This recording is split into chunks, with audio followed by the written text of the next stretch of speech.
Welcome to On Deck with DeRo and Arch. I am Eric DeRosset along with Darren Archer. After a little short summer hiatus, we are back to talk about sports of all kinds and all divisions and all ages of players, and it's good to be back, Darren. Absolutely. Glad to be back in the saddle and looking forward to sitting down and talking some sports with you throughout this upcoming year. And high Yeah, school athletics are right around the corner. Same with college athletics, and we're kind of in a transition period with professional sports. We're toward the playoff run in Major League Baseball and heading smack dab right into the football season, the NFL. So looking forward to this fun time of year. absolutely. Yeah, and you're right. We're on the cusp of Major League playoffs, NFL opener, high school football opener. Missouri will be this week. College football will actually start a week from this weekend for some teams, and then the rest of them would be that first weekend in September. So, a great time for sports. Um, I'm going to lead us off with a little college football, I think. We'll go that route to start with tonight. Um, Mizzou opens on September the 3rd with Arkansas Pine Bluff. Um, and then Missouri State opens on September the 5th at Texas A&M. We'll get to that one here in a second. I'm going to go back to Mizzou. Um, One of the things that has been highly talked about, and I'm going to throw this your way, is the SEC has gone from 8 conference football games to 9. They've added a conference game. Um, Competitive wise and just entertainment wise, I think that's really, really good from viewership and those kind of things. But as a team, as a school, adding one more SEC games, that's a chore. That's an undertaking. Thoughts on that? Yeah, it's going to be a tough draw regardless of who's put on your schedules that extra SEC game. Yeah, Up and down the line, there are no days off in the SEC, and um, some games for some programs may be easier than others, but they're still not going to be easy across the board. And I think this is the SEC saying, "Hey, we feel pretty good about getting X amount of teams that need to be in that playoff picture, mhm, having them ready to go at the end of the year. Plus, it gives them an extra bump up in strength of schedule when that's factored in, playing that extra conference game instead of playing some, uh, you know, uh, Division One AA team or whatever they call them right, now. right, right. It keeps everything in house and in conference, and I think in the long run it helps the SEC. Yeah. Um, I was looking at Mizzou's schedule. Here are 5 of their 9 conference SEC games. Here's 5 of the opponents: Texas A&M, Ole Miss, Texas, Georgia, and Oklahoma. Whew. Ouch. Yeah, If I'm not mistaken, all five of those teams were in the playoffs last year I believe you're right. in the bowl series playoffs. Yeah. Yeah, I Wow. believe. Yeah. Phew. That's a So tough go. if I did the math right, we'll see if I did or not. If Mizzou wins all of their non-conference games and they win their other 4 SEC games that I didn't mention, they'll still have to beat one of those 5 teams just to go 8-4 overall. Yeah, that's a tough ask, and Yeah, this time of year, especially considering the transfer portal, it's hard to know exactly what teams have. And I feel like week 3, maybe week 4, we'll start to get that figured out when conference play starts up, and um, there are some meaningful games, quote unquote. right. Um, you know, there will be a few preview games that we'll get at the beginning of the year that have top 10 type matchups splattered here and there. But for a team like Mizzou, it's going to be interesting to see. Um, they've got quite a few um, new faces, especially in the trenches, and it's my understanding that Hardy will not be ready to go that first game due That's to his that's what I've injuries heard. sustained over Yeah. the summer. And um, you know, Godspeed to him. Hope he gets healthy and gets back at it. And it'll be interesting watching Mizzou go forward. Yep. Drinkwitz usually has everything figured out, and Mhm. Yep. and they're in the mix, and have really had some good seasons consistently. Um, so yeah, looking forward to Mizzou football and watching them grow as the year goes on. And um, it's it's the same with every program. Your Ohio State, your Oregons, um, some of those teams that are preseason top five, Texas, Yep. your mainstays. Um, that's I think we can say they probably deserve to be there, but to see some of those other teams how they fluctuate, especially when conference play starts in the Big Ten and SEC and some of those major conferences, I suspect there will be, just like last year, as a result of the transfer portal and NIL. We'll see a lot of movement in that top 15, top 20, top 25 Yeah. up and down the line throughout the season. Yep. I agree. You mentioned teams in the top five. By and large, all of the polls that I looked at had, in various orders, these five teams in their top five: Ohio State, Georgia, Oregon, Texas, and Notre Dame. ESPN poll, coaches poll, about all those had those five in the top five in some various order. And just about all of them had Indiana as the sixth team in that bunch. So, and back to your point about Mizzou and those SEC games, Georgia and Texas, both on Mizzou's schedule this year, Yeah, are, you know, evidently top five caliber, at least at this juncture. right, So, right. uh, tough sledding for Mizzou for sure. It will be interesting. And you're right about all the other caveats that go in with that extra SEC game in terms of strength of schedule and all those things that become more apparent later on in the season. So, best of luck to Mizzou as they enter a new year, and good luck to them in the SEC, particularly. Got to show up every night in that league. So, Absolutely. I mentioned Missouri State and their game with Texas A&M. First of all, it's awesome for Missouri State to get that game. It's a paycheck. I didn't look it up to see what the guarantee was for that, but quite lucrative, I'm sure. Uh,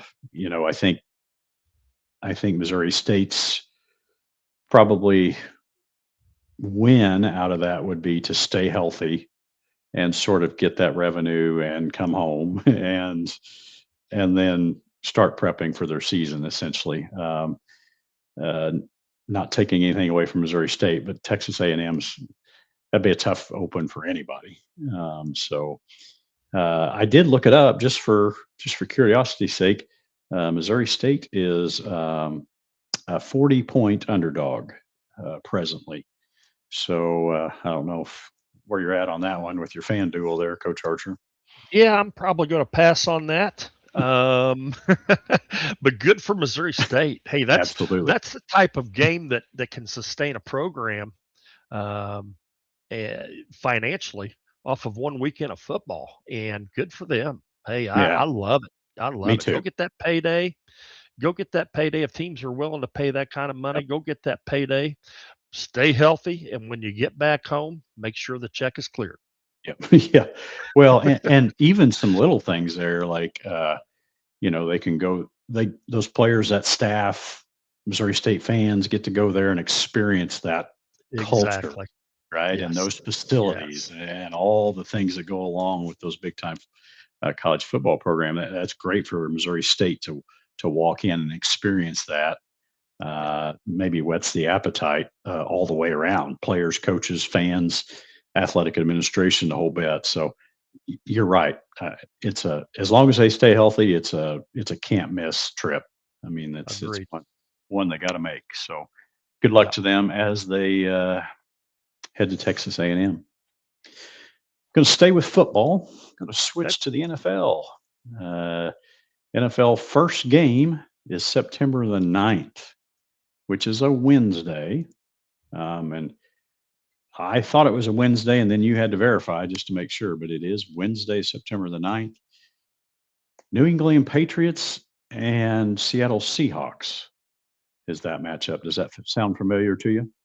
Yeah, I think that was the last matchup we saw in last year in the Yeah. Super Bowl, obviously. And hey, what a great way to kick off the season. Good for the NFL Yeah. to schedule that game and to move it to a Wednesday to kind of stand alone.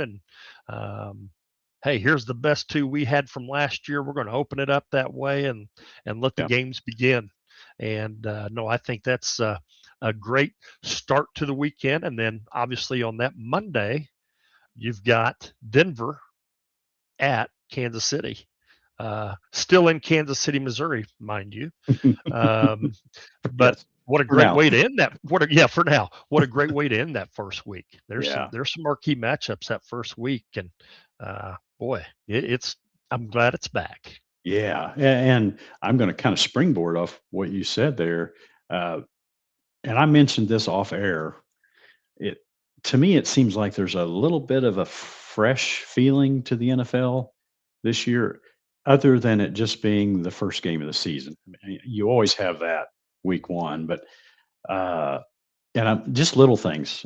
Tomlin not being in Pittsburgh, Yeah, Buffalo coaching change, McCarthy back on the sidelines with Aaron Rodgers. Like yeah, it's got a little different feel to it.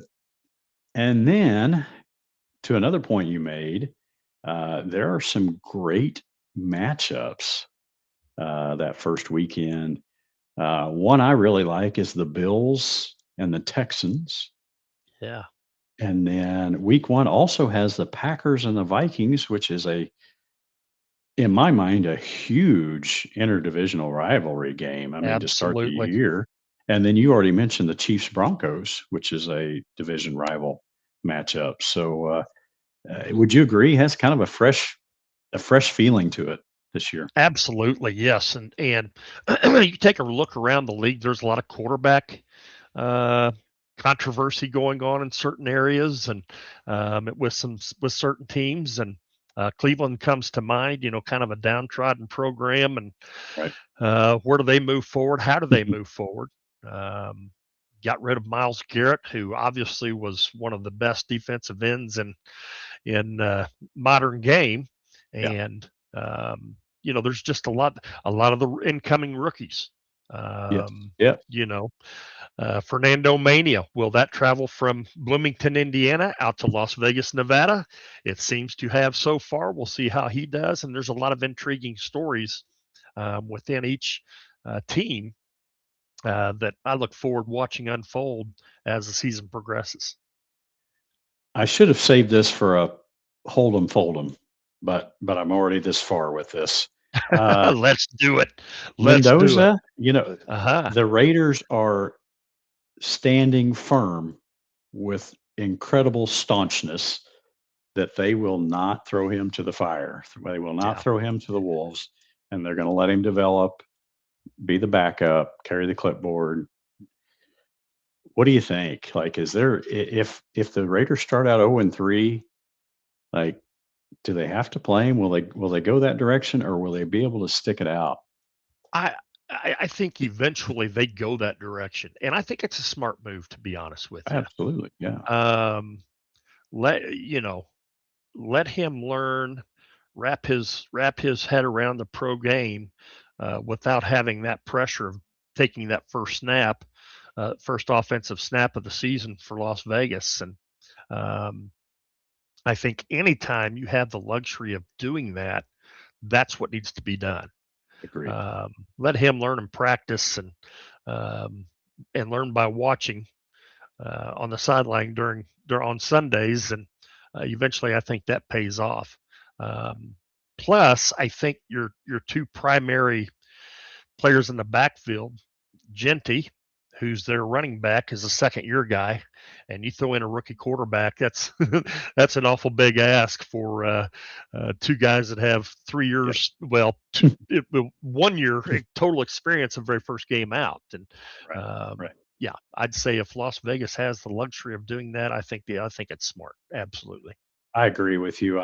You just wonder, if when fans get restless, will they cave and throw him out there? It will be interesting to see. The best answer would be, in the Raiders' mind, would be for them to be competitive Sure. uh, for a large part of the season, and then that takes that guesswork out of that a little Right. bit. But, hey, Exactly. an 0-3 start or a 2-6 start, something like that.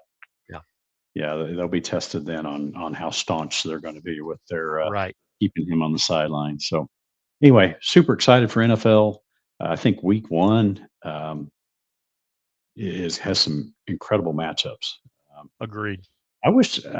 I think it'd be a lot of work, but I think the NFL ought to hire you and I to put together the schedule every year.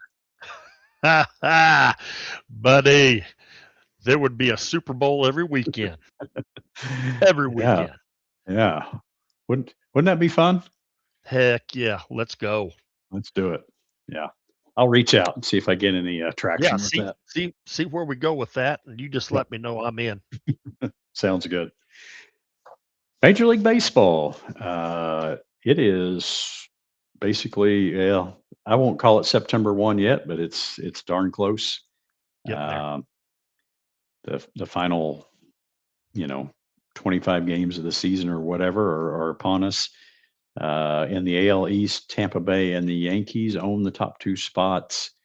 Boston worked their way back into the mix a little bit. Uh, had an incredible run in July, like historic. Um, I told you off air that on July 4th, the Red Sox were 10 games below 500. And on August 4th, 1 month later to the day, they were 10 games over 500. So just an That's incredible. tough to do. Hey, and That's tough to do. you and I in April, May, and early June, we're talking about Red Sox having a fire sale. I mean, Absolutely. that's where we were at with them. Yeah. So that July was incredible. So it will be interesting to see if they can sustain that. Major League Baseball, probably more than any other sport, eventually levels out. The percentages, you know, I feel like NBA and NFL teams can win at a 750 or 800 clip for an entire Right. season if all Right. things are right. You don't do that in baseball. So it will be interesting to see if the Red Sox can sustain. Um, in the AL Central, the White Sox are in first place. Great call by Coach Archer on them. He has been behind the White Sox the entire way from the very first baseball segment we had in the spring. You thought the White Sox were for real. Apparently, you were right. Yeah, they've got a really good young group, and they they play hard. They play with their hair on fire every single game. I think they've got the right pitching staff in place. They've got a few veterans mixed in with a lot of young arms, and their lineup is really solid up and down the batting order. So they're just fun to watch to play. By nature, being a Chicago Cubs fan, I was raised to hate the Chicago White Sox, but I've got to Right. give credit where credit's due. And you know, St. Louis is a lot like the Chicago White Sox. The difference is St. Louis plays in a much tougher division. Yes. Yeah. The Chicago White Sox and the St. Louis Cardinals kind of remind me or mirror each other. Mm. Yep. Chicago's pitching staff may be a little stronger up and down the line, but that lineup they throw out there every night in the field and the batting order and the depth that they have, they're going to be both teams are going to be uh, tough to reckon with in the years to come. Yeah. Agreed. Presently, the White Sox are 3.5 over Cleveland in that division. So I'm kind of with you. If they just kind of keep status quo, and I don't mean that in sort of a, if they just do what they've been doing, Exactly. I think they win that division. I don't think they have to do any more now, and certainly if they don't do any less. But I think if they just stay on the path they're on, they win that division. So Agreed. kudos to the White Sox because as recently as a couple of years ago, it was rough. Uh, Last year they lost over 100 yeah, games. yes, Yeah. that's really so. What a What turnaround a for the White turnaround. Sox. Absolutely it is. As a Reds fan, it gives me hope. Golly, There you go. it gives me hope. um, I'll get off that topic right now. So, in the AL West, um, any team that goes 500 in that division wins it. Yeah. Presently, as I speak, there is not a team in that division that is over 500. The Astros and the Rangers are close, and they lead the division.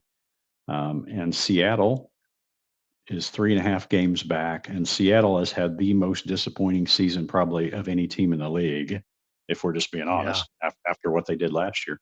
And they're still only 3 games out. So uh, lots of bad baseball there.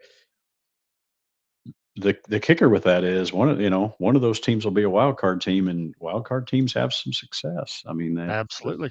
that's that's been proven. So anyway, be interesting to see who comes out of the AL West. Turn our attention to the National League, NL East, Braves in Philadelphia. Braves are really good. Uh, I don't think Philly catches them, although I think Philly is pretty good. Don Yeah. Mattingly's done a really nice job there with them, and so playing Philadelphia in the playoffs will not be fun for No, and anybody. I hate to step on your toes there, but I speaking of Don Mattingly, I think he's earned that job, don't you? Absolutely, yes, Yeah. Yeah. and the stuff you read, at least what I see anyway, is that the jury's still out on whether or not they're going to retain him on a full time. I can't Well, imagine. here's part of the problem. Okay. His son-in-law is the GM. Yeah, yeah, yeah. So It's I complicated. it is a complicated situation, Yes, but I mean, percentages say that they're probably going to the playoffs, probably as that last wild card team. agreed. Yeah, Nevertheless, from where they were when he took over as interim manager right. to getting them to this point, I think he's earned it. I don't care who your son-in-law is. Yeah, I agree. And if I were in Philadelphia's shoes, I'd be hard pressed to let him go because I mean, if he wants a job in the league, he can get a job. I mean, like After this, he is, yeah, he's yes. and there'll be a lot of probably teams that need put back together where I think he's really good. I think Mattingly can kind of, plug in pieces and complete the puzzle a little bit Agreed. with and make teams. I don't want to say instantly better, but instantly more competitive. I think he's Yeah. got a real knack for putting teams together. So be interesting to see how that evolves in Philadelphia. National League Central, the Brewers are atop that division. Presently, they are the best team in baseball record wise. And you and I have said it for over and over on this show that they just make all the right moves and they do it within the confines of a reasonable salary structure. And they let people go and sign new people and they develop people in their system and they stay away from the big long-term contracts for the most part, and they just win. Yeah. So, uh, You in my, take a look at Tampa Bay yeah, and Milwaukee, and hey, for any of your mid-market teams, I know one. that's that's how you run Yes, an organization, yes, top to bottom, top to and, bottom. and I'm not taking shots at anybody, but Kansas City sort of comes to mind Yeah, uh, yeah, because I think by all reasonable accounts they've underachieved this year based on what Yep. was predicted or expected of them. That's not my opinion, and just that's kind of how it was laid out early in the year that the Royals had a shot to be a wild card team. Yeah. Right. Agreed. So yeah, you're right. The Cincinnati's and the Kansas Cities of the world, maybe that's the blueprint. I mean, maybe they need to study those Tampa Bay and the Brewers model Yeah. a little bit and take some notes there. Um, NL Central, the Cubs are behind the Brewers.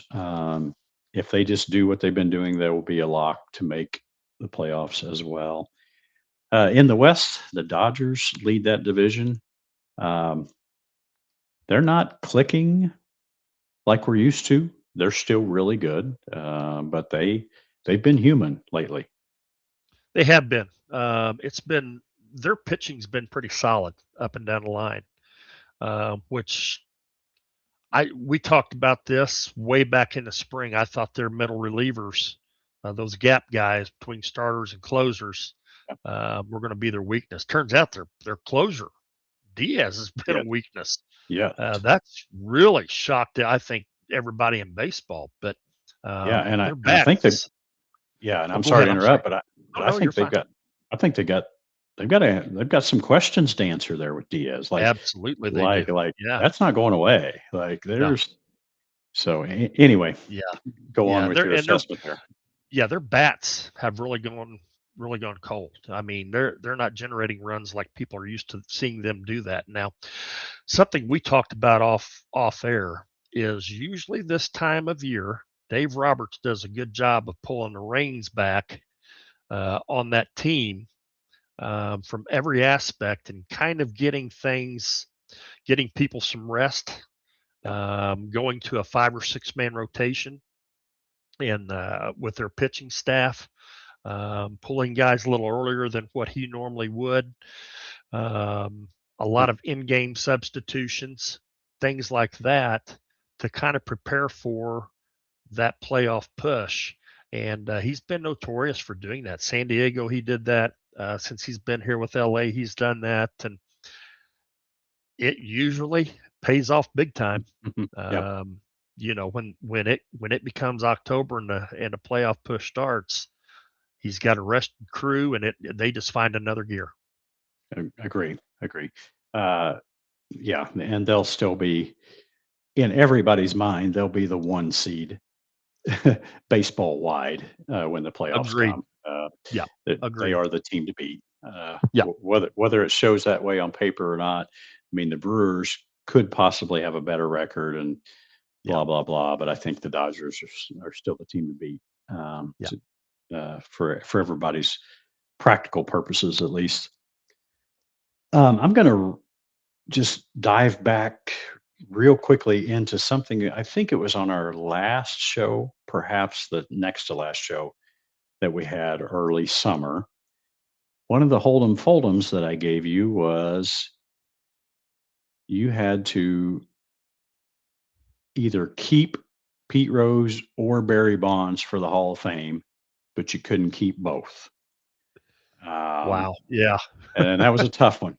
One of Yes, the it things was. that we sort of mentioned there as a part of that was while I think Bonds could have been very versatile, just because he was an incredible baseball player, um, Pete Rose had a chance to exercise that versatility a little more. His team asked that of him more than it did of Bonds.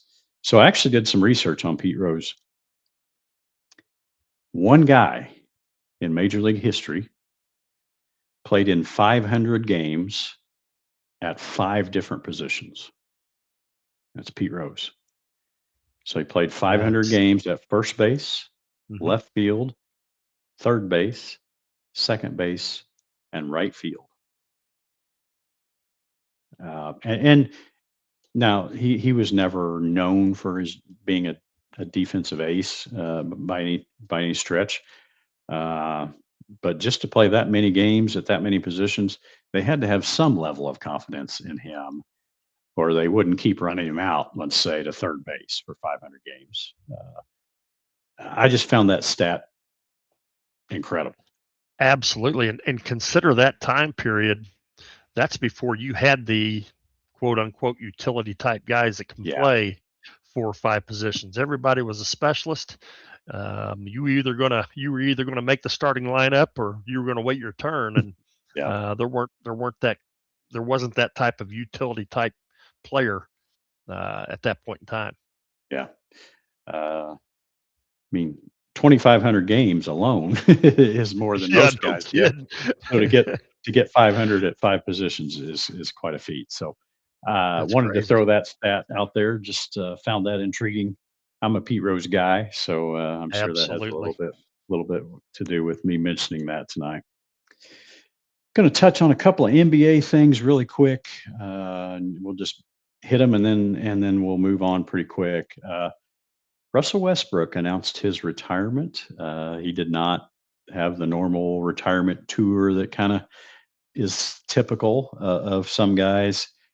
Um, and criticize all you want uh, about Westbrook's turnovers and shot selection and those things. That guy could play. Um, and he was 100% all the time. A walking triple double, a large Yes, part of his career. He'll be missed. absolutely. And anybody that can average a triple double throughout the course of a season, only done before by Oscar Robertson, Yeah, you've got my respect. absolutely. That that is tough to do at any level, let alone um, an expanded NBA level Yeah, with all the extra teams. So, yeah, basketball will miss him.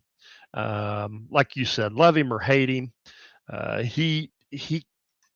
I don't want to say he brought that on himself, but he played at a level and played with an intensity that kind of was a magnet for that. yeah, You know what yeah, I'm saying? And I don't think he really cared, but that was what was drawn to him, and yeah. yeah, he will definitely be missed. I think one of the things that I've read recently since he retired that I wasn't fully aware of, his fan interaction apparently is really good. I think he was really good, especially Yeah, kids and young people that had a love for the game. He was given shoes and jerseys and stuff as he yes, was walking out of the arena, and like I think the same passion that he brought to the court, he yeah, sort of brought that to his fans as well, and I agreed. highly There were respect very that. few post games where he left without his shoes and his jersey on. Yeah, Very, very few. yeah. So that part I think is even I didn't have a full awareness of that till you kind of read the Yeah, stories later on and watch the clips and whatever. So anyway, uh, congrats to Russell Westbrook on an incredible career. Hope his retirement is whatever he wants it to be. He paid his dues, and I think the triple double speaks to his motor. yes, agreed, agreed. Uh, Yeah, just just I mean, you don't average a triple double without playing really hard. Um, right. you might get one here and there, but to average one or come close, Yeah, that kind of says something about your passion on the court. So, congrats to Russell on a great NBA career. The last piece of NBA news that I'm going to just touch on briefly is it appears, I don't know if it's been finalized, uh, the sale of the Los Angeles Lakers has either been completed or is imminent as we speak. Price tag, I believe, $12 billion. Is that what I heard? yes. It's funny. I was talking with my son-in-law and his father, who are both from England. They're up from Newcastle, northern part of England, and they were talking about how incredible it was to hear the sale price of the Lakers. They said every Premier League team, and that's the top tier teams in England, which is one of the best leagues Right. in the world. If you sold every team in the Premier League, it would not equal $12 billion. Stunning. Wow. Yeah, Wow. it's unbelievable. Yeah. Um, this will make this. statement will make that sale even more unbelievable. The Lakers started their franchise in 1947 in Minneapolis. Yeah, yeah. Franchise fee in 1947 for an NBA team was $15,000. So it started out at 15 grand. Right. That was the value of the team in 1947. That's what it took to get it going. And here, 80 years later ish, um, 12 billion. Pretty good return on that initial investment, I'd say. Agree. So I found it ironic. Whoever bought the franchise team in 47 sold the team in 57. So 10 years later they sold it, and they sold it for 150,000. So they bought in at 15,000. Yeah. 10 years later sold it for 150. So That must have it, been around the time that it moved from Minnesota to LA, I'm guessing. I would guess that the owner in 57 probably moved it. And I, I wonder if that was the Bus. I wonder if that was the Bus family. I And think that Jeannie came Bus, did it come after? I think that came later. Okay, got you. Got you. I want to say, and viewers, you can correct me if I'm wrong. I want to say that somehow the Bus family bought the Kings and the Lakers, bought the Okay. Kansas City Kings, maybe Huh. moved the Kansas City Kings to Sacramento. Sacramento. I'll be dang. But there was also a large estate land purchase that was involved in all that. Okay. Like it was a complicated deal. Yeah. Uh, that'll be worth looking up. But it seems like they may have bought the rights to the Kings as well and then relocated them.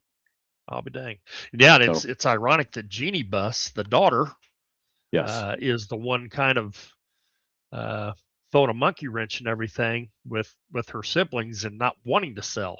right, yeah, I think that's kind of the uh, I guess the elephant in the room right now is yeah, Jeannie Bus, and right. so we'll see. It'll be interesting to see moving forward. Well, viewers, if I got that wrong on the bus transaction there, just shoot us a message and I'll clean that up the next show. But it was Yeah, let something us know. complicated like that for sure. So Wow. um, I've got two kind of statistical things. I try to bring a couple of obscure stats to every show if I can. So I'm gonna give you these two stats, and then we'll move to our closing segment with our Hold'em and Fold'em for tonight. I can hardly wait. I've, I've got a good one tonight. There's one of these I really You like. always have good So, ones. so I start out slow. The first one's slow, but by the time I get to the third one, we're picking up some speed. So I'm excited about it. Dennis Rodman, 1993, I believe was the year. He had a 2 game stretch, and I believe he's playing with the Spurs at this time. Not 100% sure on that. He had a 2 game stretch there where back to back games where he scored 0 points and had 49 rebounds. Oh my gosh. Wow. Talk Yeah. about knowing your role. Yeah. And I bet you whoever he was guarding that night or those two nights probably got technicals. I would say you're right. So I don't think there will ever be that will be never Oh matched my. again. Never. Yeah, I mean, that is a crazy stat. The next stat, and the gentleman's name is Ron Wright. Ron Wright, Okay. uh, former major league player, early 2000s, I believe. Um, hey, and if somehow somebody knows Mr. Wright, or if Mr. Wright listens to us, we'd love to visit with you. And we're not trying to throw you under the bus. I've just got a stat here that is just unbelievable. And Mr. Wright, I feel terrible for you that this is how it went for you. But he played 1 game in Major League Baseball, spent several years in the minor leagues, bounced around a little bit. Uh, Pirates were the one that was really high on him for a while, had him in their system, had a little cup of coffee with the Reds in their system. Played in the Seattle system and actually was called up, played one game for the Mariners. Lou Piniella was the manager this time. He had 3 at bats. First at bat, he struck out. Second at bat, he hit into a triple play. And his third and final at bat in the major leagues, he hit into a double play. Holy So, cow. so he had 3 major league at bats, a strikeout, hit into a triple play, and hit into a double play. They pinch hit for him in the 7th, and he never played again in the major league. Yeah, it sounds like he was Mr. Wrong instead of Mr. Right that night. Holy cow. DeRo, that is averaging 2 outs per at bat. That's really saying something. That is statistically improbable. Now, obviously, it's not impossible, but Right. it is statistically improbable for that. Wow. He was That on kinda the major league roster the next day or the next game, and then he was demoted the day after that, and oh never my. had another major league call up. Never had a chance to amend So for himself, huh? he was on a roster for 2 days essentially, had those 3 at bats, and that's how. And even not that's still averaging 3 outs per day you were in the Yeah. league or accounted for. Yep. Oh my gosh. I What was his WAR? yeah. I don't know if they can figure that or not. Yeah, negative a million. Yeah.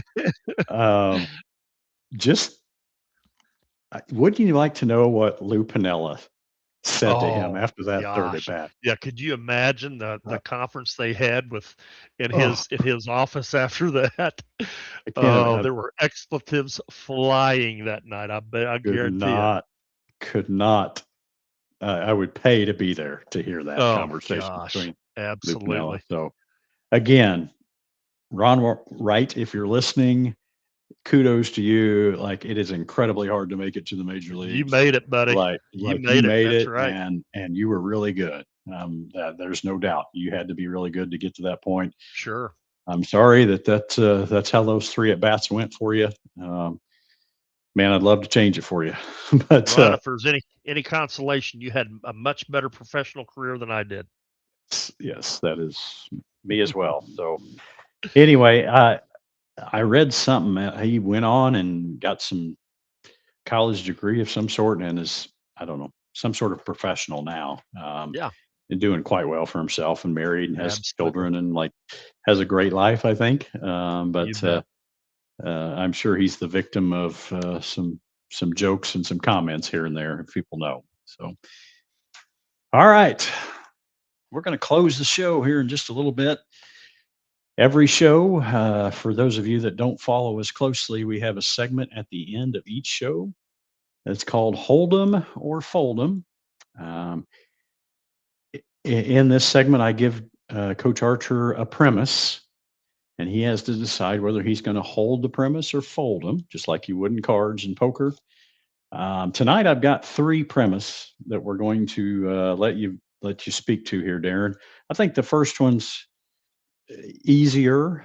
The next 2 I really like. So we're going to start soft and work our way up here. First, hold 'em and fold 'em for this week. PCA of the Cubs, Peter Crow Armstrong, will be the National League MVP this year.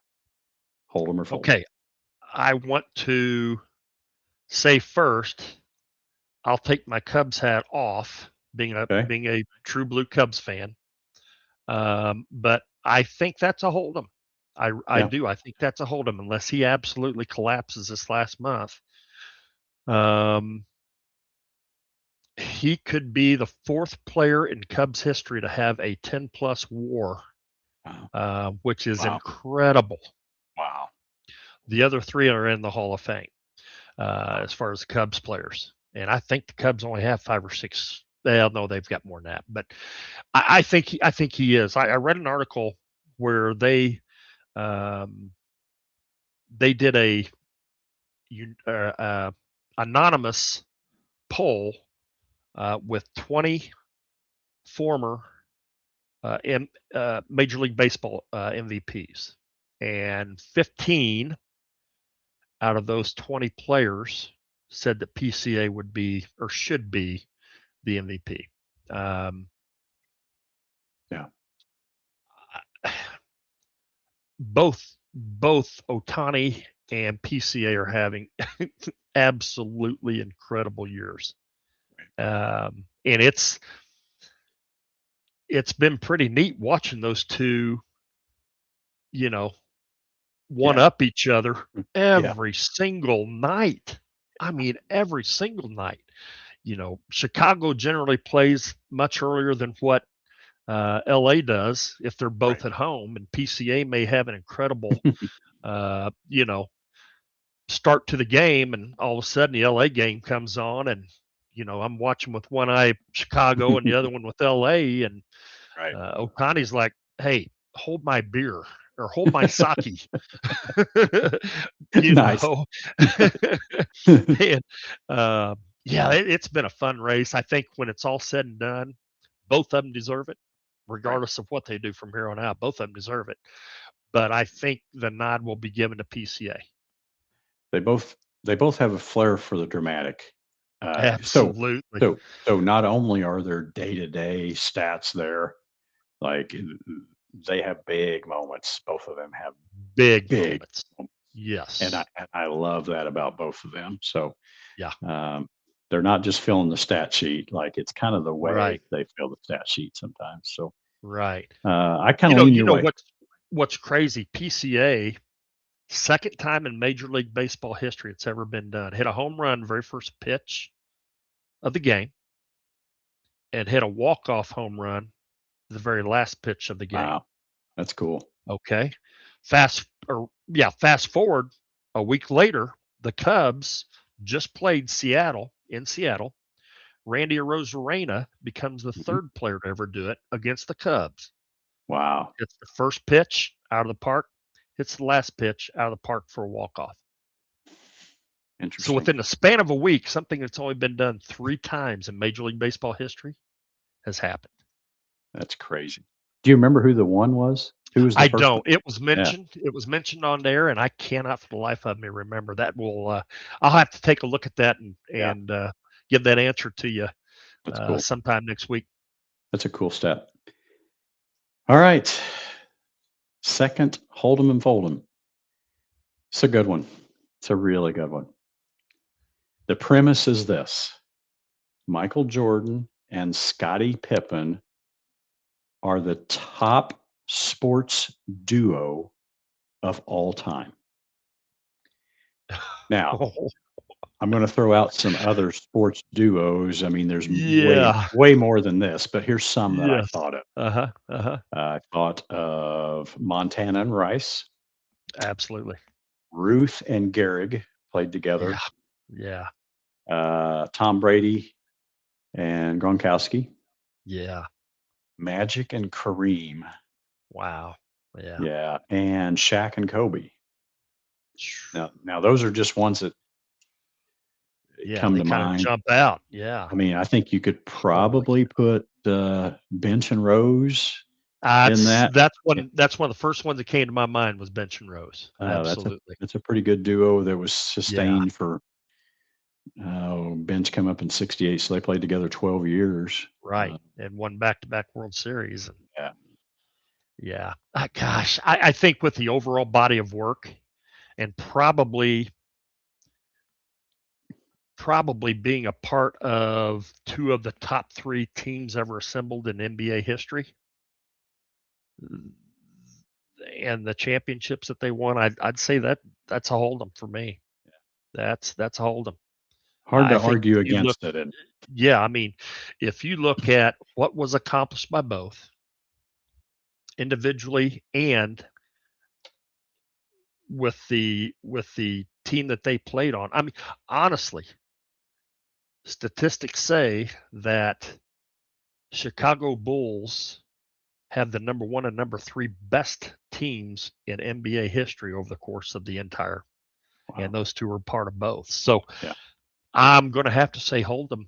Yeah, And I'm a little partial to both. I mean, I was a huge Michael Jordan fan. right. Huge Michael Jordan fan. Yeah. Here's how I kind of view that. This is what I came to. Um, it's kind of like a review in a baseball game or a basketball game. If there's not overwhelming evidence to overturn it, you have to go with what happened. So, That's right. in my opinion, the premise is that they're the best. Yeah. That Jordan and Pippen are the best sports duo of all time. I don't know that there's overwhelming evidence to Yeah. overturn that. You know, Yeah. so Buddy, I think you can take that one to the ABS. oh, there you go. I like it. I'm doing this. I like it. I'm I like tapping it. on my helmet and let's see. But I do. I think that's probably the best Yeah. sports duo and all time. And hey, those of you listening, send us some other duos that are Yeah. escaping us right now. We want to see what your thoughts are, and shoot us a message on Twitter or Facebook, what have you.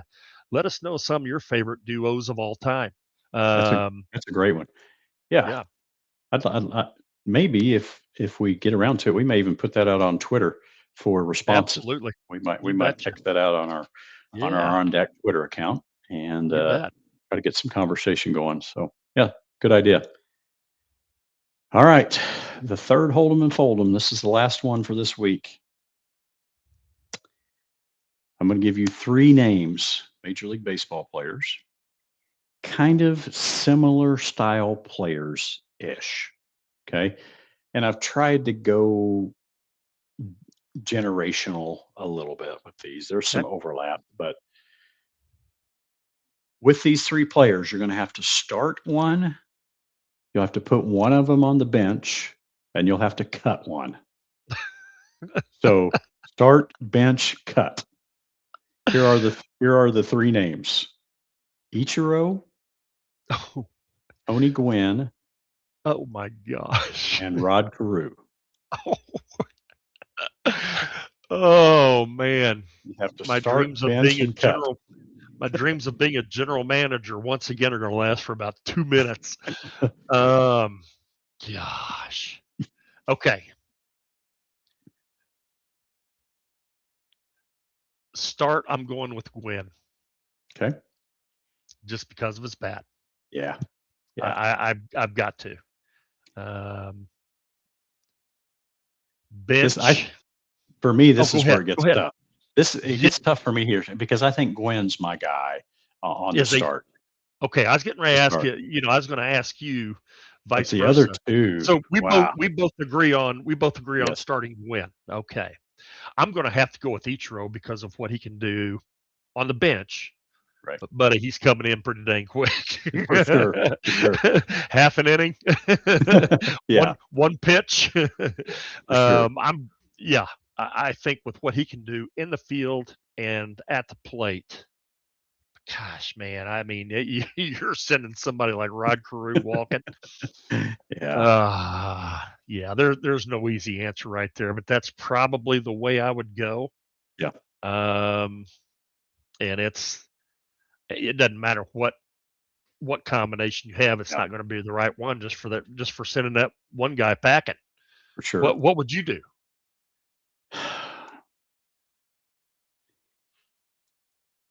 Yeah, welcome to my Yeah, world, buddy. I think I would. Carew was versatile. Like he played Yes, a number. absolutely. Now he Yeah, finished his career at first base, but like right. he could play a lot of places. Yes, He was an and a really good incredible, athlete. Really good and he athlete. Yeah, yes, incredible bunter. So, yeah, kind of a lost art maybe now, but that skill was really valued in his day, and absolutely. it's not so much now. But he Yeah, would bunt for a hit. He would bunt to move runners along. For several years there, he led the league in stealing home base. He stole home base frequently. yeah, Incredible. Um, I love Ichiro's arm in the outfield. yeah, I think probably I like Ichiro's ability to defensively manage the game with his arm a little yes, bit. yeah. So Agree. I might go with a nod there to Ichiro. Cutting Rod Carew, that would be a tough one to do, but I think that's probably where we're at. So Yeah. Yep. anyway, I'd fire myself before I sent yeah, Carew walking. for sure. I hope Rod Let Carew's somebody not. else make that decision. I hope he's not listening right now because Right. I loved Rod Carew as a player. Absolutely. So Yes. Mr. Yes. No Carew, if you're doubt. listening or somebody tells you about us, like we're sorry. we uh, Yeah. we think you were an incredible player. So Yep. uh, Absolutely. anyway, well, Coach Archer, that is all I have for this week. Very good show and glad to be back in the saddle. Hey, I want to remind all of our listeners that this evening at 5 o'clock, Scoreboard Guy will have the first high school game day show. And be sure to tune in at 5 o'clock on any of our social media platforms. He's going to have interviews with football coaches from all over the state of Missouri, kind of previewing first week of action. Um, Taking place this evening across the state. And then be sure after the game to join him at 9:30 for Friday Night Live, where he will have coaches once again post-game interviews from all across the state, and we'll have just about every score as they become available to us. So be sure to join us tonight at 5 anywhere on our social media platforms, and then again at 9:30 after the game for Friday Night Live with Scoreboard Guy. Absolutely. That Friday night show post game is incredible. It's Yes, probably the coolest feature of it is to hear coaches right in the moment. I mean, the game you is bet. fresh over. They've just addressed their team on the field, and you kind of get a snapshot of the joy and jubilation that goes into a big Friday night win in the football world, and that part of it, it's as real as it gets for Absolutely. those And of us who don't coach football and wouldn't be good at it. To yeah, hear those guys in the moment, it's just right. accumulation of all the hard work that their kids have put in. It's just a celebration moment. So, Yeah, and really, it's a really cool show. Guy does a great job. Hey, he'll interview Yeah, coaches all the way from 8 man up to Class 6 yeah, and yeah, anywhere in between. He covers the whole state, and we're really proud to have that show on the Missouri Sports Network. And so be sure you tune in and listen. Give us a like, give us a follow on all of our social media pages. It helps us bring things like high school game day, yeah, Friday Night Live, and On Deck with DeRo and Arch to you every week. yeah, yeah, absolutely. So, well, viewers, thanks for joining us. Please, we've kind of mentioned this through the show tonight, maybe more than we typically do, but we really love some interaction. So if you have comments or stories or things that you want to throw our way, we would love to hear that. Uh, I'd like to do a little take it the next step with some of our Twitter reach outs this year with our show, and so maybe we can pose a question like a hold 'em and fold 'em to you guys as the You viewers betcha. and let you tweet in response. I think that would be a really cool thing. So anyway, Absolutely. Coach Archer, thanks for joining me tonight. My pleasure. Thank you. Absolutely. Uh, you've been watching On Deck with DeRo and Arch. I am Eric DeRosset. And I am signing off. Darren Archer and I will see you next week. Enjoy the sports that are out there in front of us tonight. Or in the coming weeks. To just a time of transition, and it's a great sports are a great way to kind of escape from the day to day stuff that bogs us down sometimes. So. Coach Archer and I can speak to that. It's just a great way to sort of heal sometimes and go to another place and watch the game and appreciate what's going on there, and it kind of takes your mind off some real world problems sometimes. So thanks for joining us. Take the opportunity to watch some sports over the next couple of weeks, and be sure you tune in next week with On Deck with DeRo and Arch. This has been a presentation of the Missouri Sports Network. Thank you for tuning in.